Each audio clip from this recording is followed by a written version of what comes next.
Chris. According to an Amazon memo, Thursday Night Football drew a record number of Prime signups for a 3-hour period. The company is paying about $1 billion a year for the exclusive Thursday night rights from the NFL. And Nielsen had yet to release the actual viewership numbers for the game as of Tuesday morning. But which is key.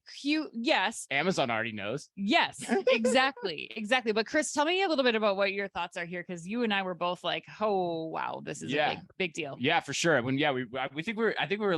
were just getting up on Wednesday morning or whatever, when we saw this, we're like, oh my God.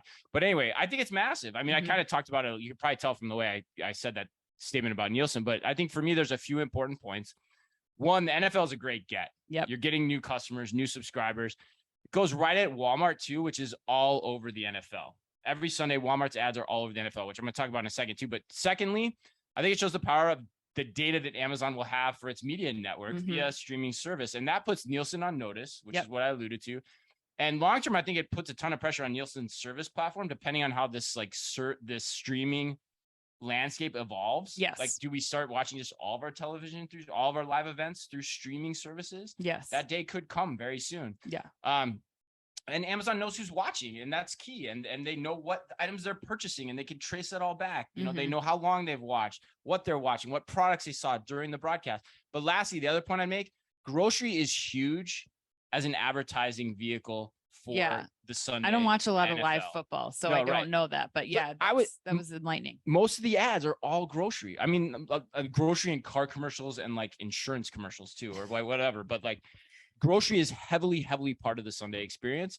And so it's a great way for Amazon to hopefully buoy Amazon Fresh as it gets going here in the coming years as well. That's the last point I'd make. Yeah, I think I said this jokingly, but this is like 1 + 1 = Amazon. Like, not only is Amazon getting consumers to pay for Prime memberships now to get access to these Thursday night football games, but then they're also getting brands who will pay more money to them for their data, or who will prioritize the Amazon Media Network over others. Because like you said, they know who's watching, they know where they're watching, they know how long they're watching, which ads they saw.